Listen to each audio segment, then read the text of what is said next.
Thanks, Matt. So yeah, in the line of the discussion or the talk we heard from Stefan, I'm very happy to continue that with probably a more specialized approach linked to forest and agroforestry, afforestation, reforestation, conservation. But the issues we're tackling with Open Forest Protocol are exactly the issues that were mentioned before. In essence, it's hard to connect people doing things on the ground, how to create the trust environment, transparency environment for people to be confident enough, able to invest in those solutions and in those nature-based solutions.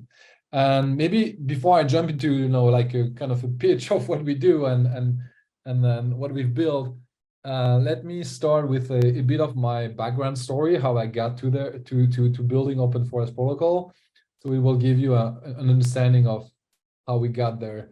So I'm a scientist by training, hydrogeologist. So I'm more familiar with what we can see underground water, which is in some cases more complex, but also more simple because you don't have usually the data.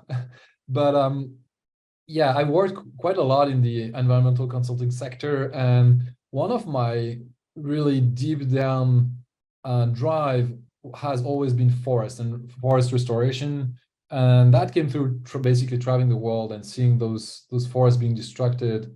And back in 2005, coming back from a trip, I was really focused on starting an NGO for that specific kind of target restoring forest. I couldn't make it. I was quite young.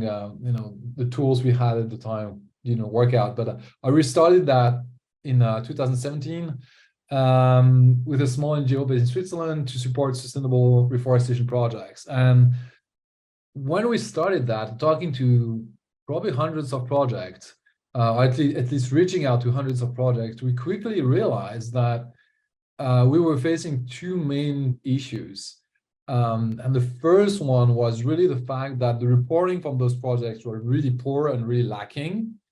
And that's what Stefan, mentioned about, all those NGOs and other community-based actions, and in some cases companies ready to restore nature, but having no tool, no reportings, no resources, I would say, put simply, to really do a good job on that part. And the second pain point we found was the fact that close to none of those organizations were able to access carbon finance, because of many issues, but also because of the fact that for accessing carbon finance and generating carbon credits, it's very complicated. It's a bit of a mess. It's very costly. It's also basically a resource problem here. So with that in mind, we were trying to think about a system on how to address those two things, reporting and carbon access finance, and we couldn't find an easy solution. So we were talking to a lot of people, and luckily I was introduced to a guy in the US who was actually thinking about the same things, but from a blockchain perspective. So how to build a system, an ecosystem, where blockchain would be kind of the back end to build that trust and that transparency in this world. And that was in 2020. And since then, we've been building that solution that is addressing those two problems with Open Forest Protocol. And maybe just to give a bit of background too on my co-founder Michael Kelly, he was actually addressing this issue because he had a conversation ongoing with Christopher Marcius, the managing director of C4, on how to have a system that would actually address those issues for planting trees in Pakistan. And with the tech stack in 2017, in blockchain, you couldn't do it. And the tech stack has been evolving a lot. So we were basically able to start our solution about 2 years back. And so what do we provide is basically a solution where we put in the hands of the people on the ground, communities, NGOs, whoever, the tools to do the monitoring of their actions and the forest themselves. So it's basically two products. It's a dashboard based on Web2 interface plus an app that they can use for doing the monitoring on the ground in the forest. So instead of having a consultant that you need to pay for doing that for you, you actually do that yourself, and you can employ local people if you want, or just people from the organization. And the way the data is collected here, it's the same way you will do it with the current methodologies. So we haven't reinvented the methodologies on how to measure forest. We've just adapted to a digital environment. And what you have in the back end of those products are smart contracts and a blockchain. And the blockchain is used to basically capture the data, and then is most importantly used for the validation of this data. So that's the second step in the system, where people on the ground collect data regularly, so every year. And then this data is going to be validated or checked by not one body or one consultant. It's going to be checked by dozens of companies that are knowledgeable about forests around the world. And those companies will access a separate dashboard for doing the validation check. And the logic here is that their validation is, I check the data, I make sure there is no anomalies. If there are any anomalies, then I have the possibility to deny the data, saying, okay, there is a problem with this project. But that's really the core logic of it. And then when the data is accepted or validated, then there could be value creation. So of course, Stephen was saying, we're very concentrated today on carbon, like everyone else is. But with a system like that, you could, create value out of something else, like biodiversity certificates. And we prefer to use certificates than credits, because scientifically it's probably more correct. That's our perspective. But you could have the same kind of mechanism logic, whereas you collect data and you actually make that data certified in a decentralized way for different assets, different environmental assets, and eventually social assets too in the future. So the question for us is not so much, what is the framework we use, is the logic of collecting data, making this data validated in a novel approach, if we want, all within the blockchain environment, because that's the only, kind of back-end solution to make this all happen on smart contracts.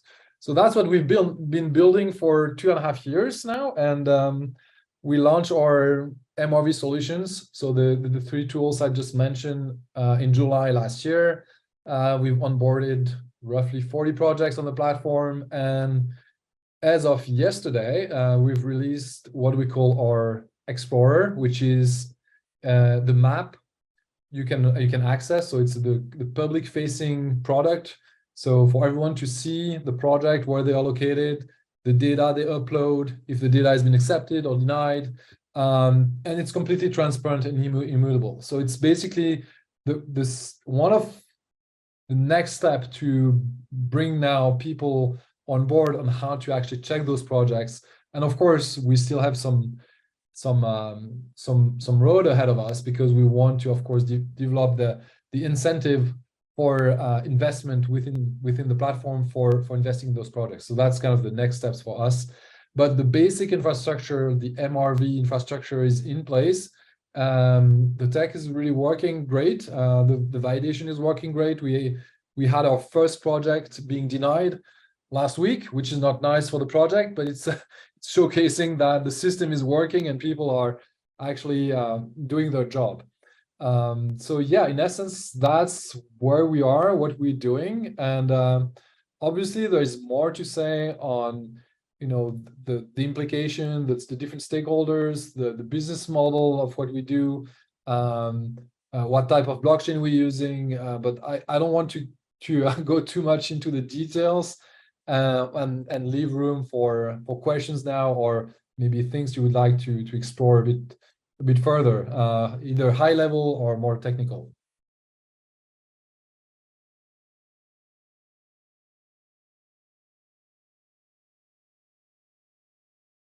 Sure. So I was just trying to answer some questions for a speaker on the next upcoming session.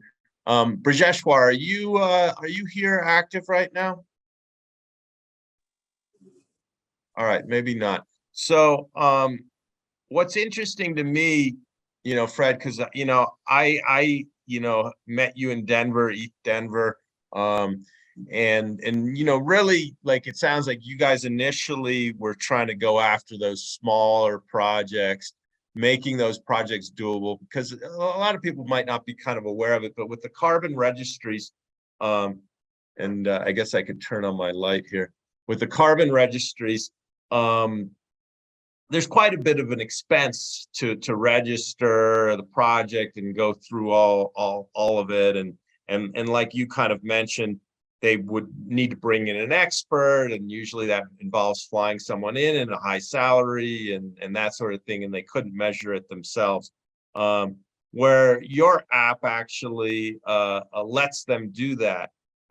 So you were sort of originally targeting those smaller projects, maybe, but now, like, just what Stephen is saying, there's this whole distrust issue, and obviously the registries have been coming under some fire, the Guardian article and whatnot.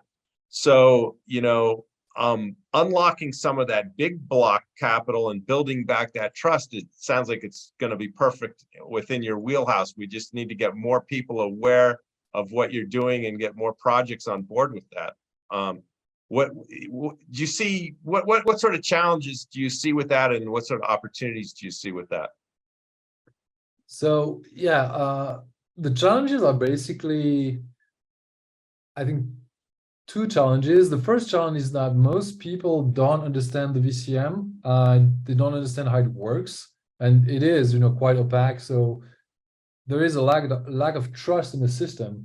I'm not talking about, this audience here, most probably, but as a general kind of perspective, most people are not confident with carbon credits, and they have the right to be, because some carbon credits are really questionable on what is the science behind them and how they've been created, and also the. Okay, cool. So I was talking about the different type of carbon credits, and I think one of the big challenges, not for people inside the industry, but as a whole, is for people to actually get confident with that, understanding the different quality, the different mechanism, and that's basically an education challenge. And I think, of course, better MRV, better transparency, ultimately complete transparency will really help with this on a global communication level. But then within the market, there is also a shift that is necessary, because obviously, as long as you have low quality carbon credits in high volume, it's not going to help the whole market as such. So what we need to do, and I think people recognize that in this market, we need to higher the quality of all carbon credits, and basically we need to reject all the bad quality carbon credits, or maybe not bad, but we need to recognize rate those credits, and there are companies doing that. Silvera is really looking at that. Prachama is also doing that. So this market is making good decisions, I think, on how to think about this, and it's just a matter of time on how fast investors will be ready to invest in those type of higher quality carbon credits. And also, yeah, I've seen a lot of corporates exploring now, not necessarily buying the credits, but developing the credits themselves. So basically, instead of saying, I trust the system, so I'm going to buy a Vera carbon credit, I might want to actually develop my own project, because with those very defined substack of monitoring of methodologies, I want to define how I will do it, with which partner I'm going to do it, and that's going to be my project or my projects. So it's an interesting shift within the industry to see that there's a lot of different initiatives. So are you saying they're self-defining their own credits? Yeah, but some people are really thinking about this. Yes. Well, I mean, it sort of makes sense in that could be allowed as long as the system's voluntary, and it's not, you know, a regulated compliance-based system, you know, what stops anyone from just saying, hey, this is my methodology, or not even saying is, I think I deserve 1,000 credits for this, and therefore I'm net neutral, you know? Yeah, well, it's not exactly this way people are looking at this. They are more looking at this from the angle saying, okay, I don't necessarily want to buy Vera credits or, you know, these usual credits on the market because I don't know what's behind them. I don't have, you know, the whole information I would like to have. So I'm going to actually use, you know, a set of different people and different MRV solutions are this methodology because I think this is a much higher quality, and I'm going to be giving it a lot more trust by doing it this way. No, I understand, I guess, what you're saying, but as long as there's like no real rules to the system, Yeah. you know, people can sort of do whatever they want. I mean, we had an earlier speaker, you know, talking about, I don't know if it was Shell, I think it was Shell, and they were getting criticized for the quality of their offsets, right? And but the reality was is they were really only offsetting like a small fraction, less than 10% of their emissions, right? So he was under the perspective that they really shouldn't be criticized for the quality of their offsets. They should be criticized for the 90+% of their emissions that they're not even offsetting, you know? And I mean, in a voluntary system, anyone can sort of do, you know, what they want. Now, like you said, there are some sort of standards, and there's some, you know, like there's certain things that are sort of commonly agreed upon, let's say, without being official regulated standards. You know, I mean, you have the 4 big agencies, you know, and later on we'll have Tiff Potter, who used to work at Gold Standard, is one of the 4. So she's going to be talking in one of our later sessions about her sort of climate journey. But, you know, so corporates among themselves sort of do recognize, okay, these are the big 4, and then these other registries are sort of second tier.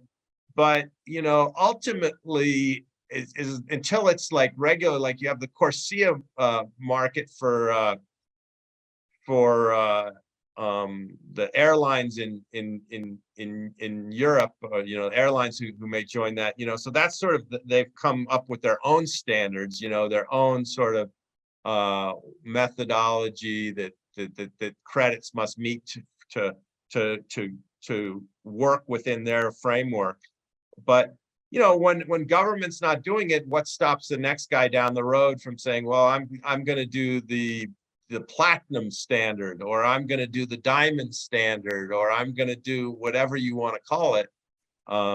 So, you know, and in some ways, I mean, you're doing the same thing, right? I mean, and I'm not saying that that's wrong, because at least yours has the transparency and it's easier for people to evaluate. Would that be a sort of a fair statement? Yeah, exactly. No, you're totally right on the assessment. You know, there are the other standards doing different things with different, you know, take the Plan Vivo standard, for instance, that we know quite well in our kind of industry. They're looking at, you know, social impact, they're looking at biodiversity impact, they're looking at a lot of different things that, you know, Vera or other standards would not look into that much. And that's, you know, their kind of their print as a standard.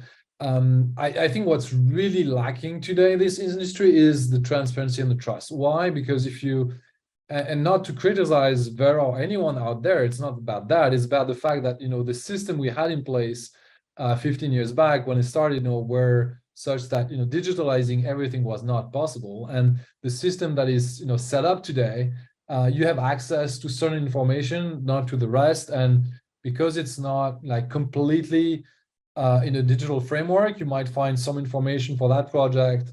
You might not find the same information for the other project. And eventually it's very difficult to compare, right? Because, you know, that consultant is reporting that way, the other one is doing a bit slightly different. And ultimately, you know, the data coming from the field is something that is, I would say, from my perspective, lacking as from a scientific perspective. So that's what we bring to the world. We bring a more, you know, kind of strict framework on how to acquire data on the field, how to validate this data, how to make it transparent and immutable. So that's our added value. So in that sense, we are a new standard focusing particularly on that aspect. It doesn't mean that we are, as good as Plan Vivo for the social aspect, because we don't do that. We don't touch it. It's going to be the project that are, left with this task to say, I want to showcase my social impact. This is how I'm going to do it. And for instance, we will be super happy to have a social framework within OFP. The problem, and we discussed that in a separate room, is that which framework do you use and how do you actually acquire data and compare this data and validate this data in a way that you will be comparing every project, on a good basis. It's very difficult to do. I would claim today probably impossible. But we leave the room. When we started Open Forest Protocol, we had this idea of saying we need the projects to showcase their social impact, their biodiversity impact. Say, okay, how can we do that? Okay, let's think about the project defining their SDGs, their own SDGs, and then we're like, okay, cool, but what do we do if a project click on all SDGs? How do we assess that? Is it even our role to assess it? Because we have no data to assess it. So we were like, okay, this is probably not a good solution to implement. Let's leave it for now. Let's leave it to the project to do their job. And whenever there is a good standard out there that we could implement, let's add another layer of data in the system. And because we build on blockchain, because we have this infrastructure in place, you could very easily have another person, another company that is not attached to us, come build this vertical and propose this solution to all our projects. It's totally doable. It's open source, so you could do that.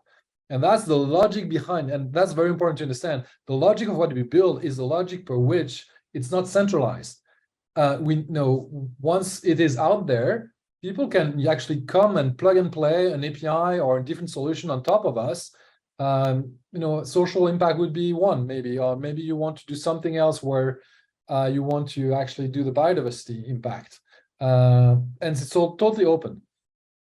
Okay, so yeah, I was actually, that was going to be my next question, was about biodiversity. And apologies if you covered it earlier, because I've been multitasking a little bit, lining up speakers here. But do you do any specific measuring relative to biodiversity? No, we don't for the moment. But with the same logic that I just explained, we have the capacity to add other data layers. Could be remote sensing, could be data from the ground.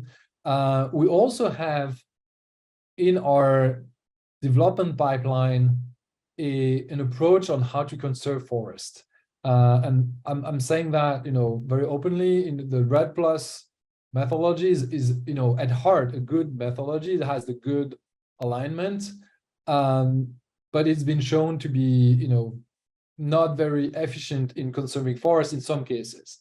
Why? I mean, from my perspective, it's the lack of MRV, of course, because the MRV is a very important part of the system. Having the local communities involved into monitoring and into conserving the forest is super important, and that's something we could bring as a solution. But more importantly, the scientific logic of saying we protect carbon, or we get carbon from a carbon risk model of the forest to be deforested is very subjective.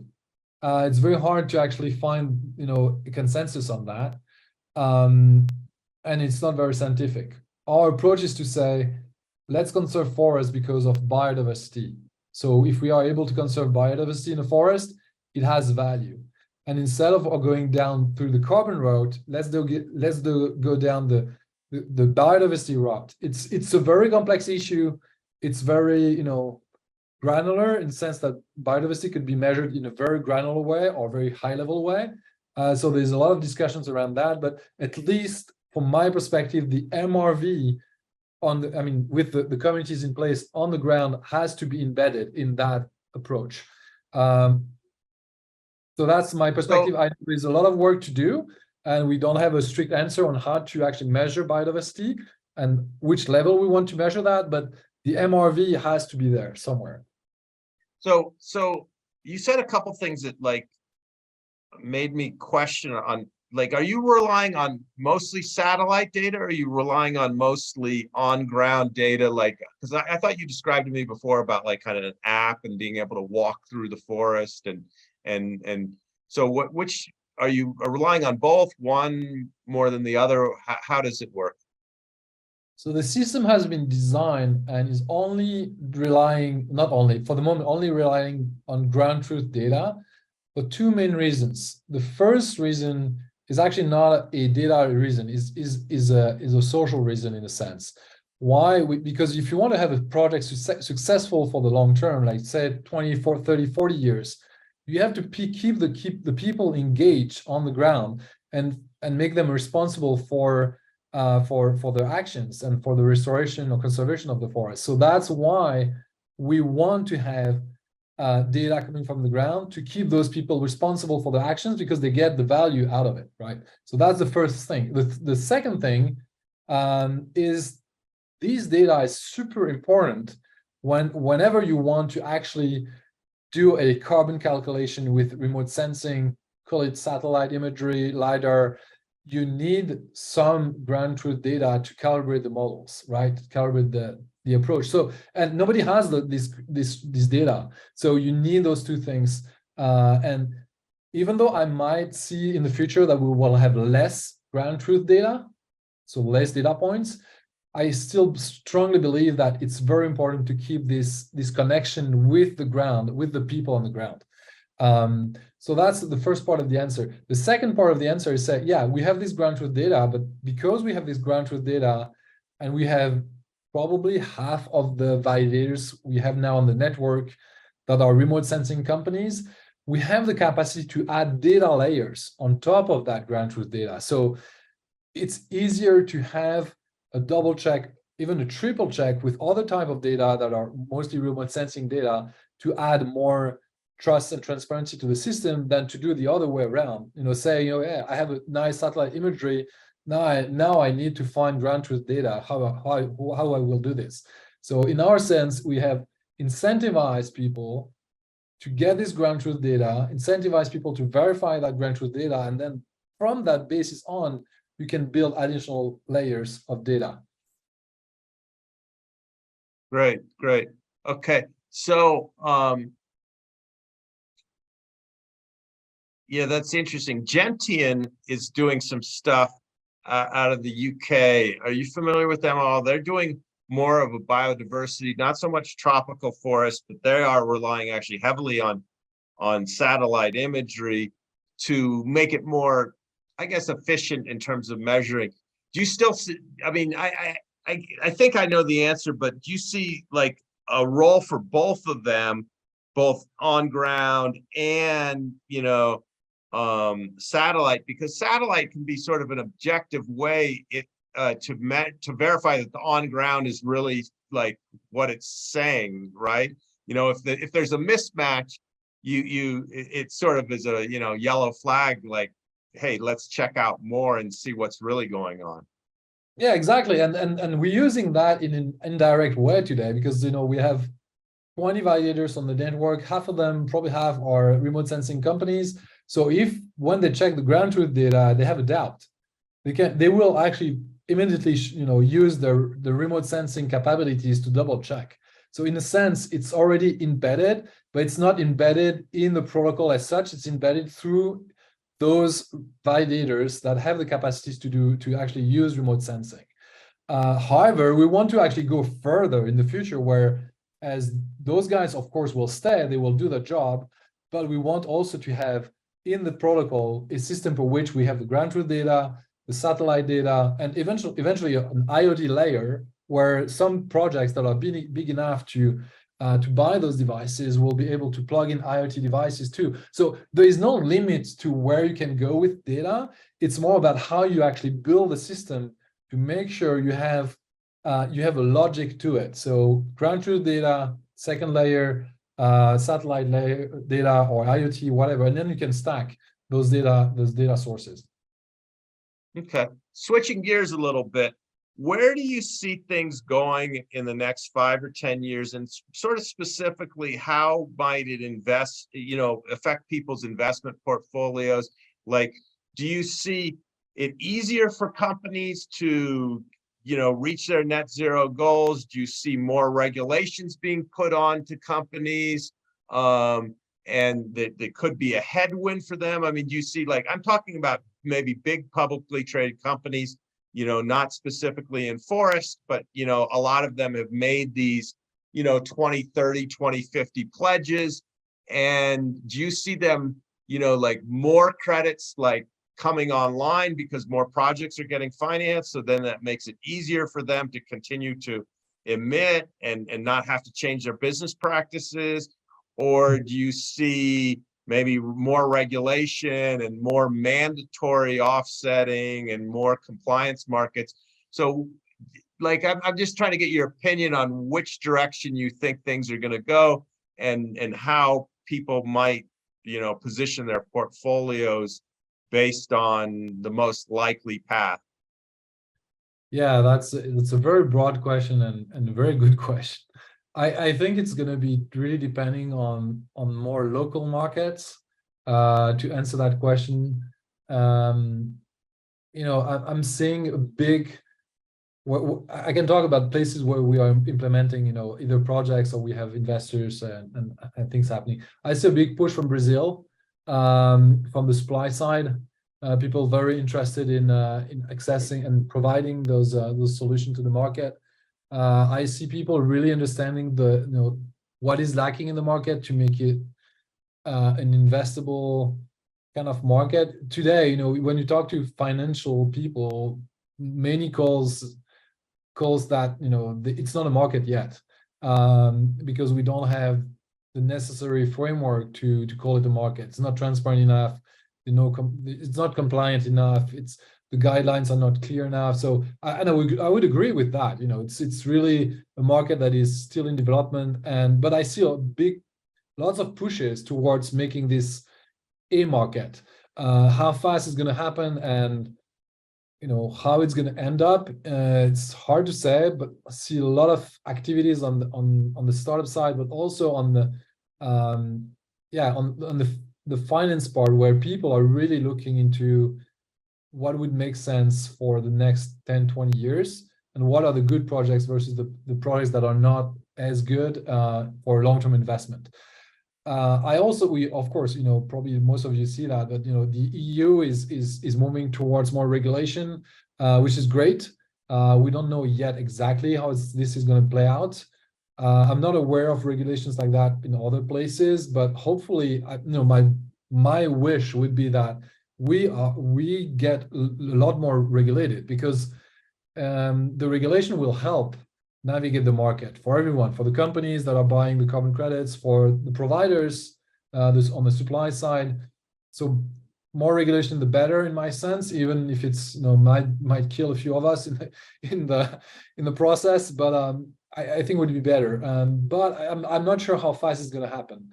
I see the EU quite proactive on this, but yeah, I'm not at that level to tell you. I have a good sense of how it's going to deploy. But what I can tell you for sure is that I'm seeing a lot of people interested, talking about the subject, even investors that don't know about the VCM, talking to us, trying to understand how it works, what is our solution. People want to basically get smart about the space, which is a good sign for a market to evolve. Yeah, well, it makes sense. So the smart investors are trying to educate themselves, because basically what I'm hearing you say is it's an unsettled area, and it could go a couple different pathways. And depending which path it goes down, will have different effects on different stock holdings and equity holdings and carbon market investments. So it seems like it's an area that needs to be paid attention to and studied, and isn't for, let's say, the faint of heart or the uneducated to play around it. Would you say that's a fair assessment? Yeah, it's a fair assessment. And also I think people now are starting to understand that it's a real problem, in the sense that the previous when I first started to try to understand those markets in 2005, I didn't understand anything. I was like, how is this even possible that we're talking about carbon credits? I don't find resources about how it works, how you make them happen. That was in 2005. I'm maybe not the smartest guy, but still, it was completely chaos to find information and try to get your hand around the topic. Today, I think if you would put the same amount of energy that I put in 2005, you would actually get a sense quite fast, because there is a lot of articles about it. There is a lot of people not only talking but doing things in this market. And with the climate crisis, people are becoming increasingly interested and aware of that, even though you like it or don't like it. So I think it's a good trend, and people do understand that the trend is going to stay on. And it's also on us to do a good job at communicating this, because and in essence, for me, it's quite easy to communicate. We have a problem to address. The only solution we have today for carbon, not talking about biodiversity, but for carbon, is a carbon credit, right? Okay, so let's improve that. We have to all work together to improve it. On our side, we're just working in a very niche kind of approach, where we really tackle the MRV aspect and making sure this MRV aspect of forest is really well done. But there are a lot of other people tackling other issues in this market, and that's the community doing this together is going to be much better than defining that Vera is the standard and that's what we need to do worldwide. That doesn't make any sense for me if we want to scale.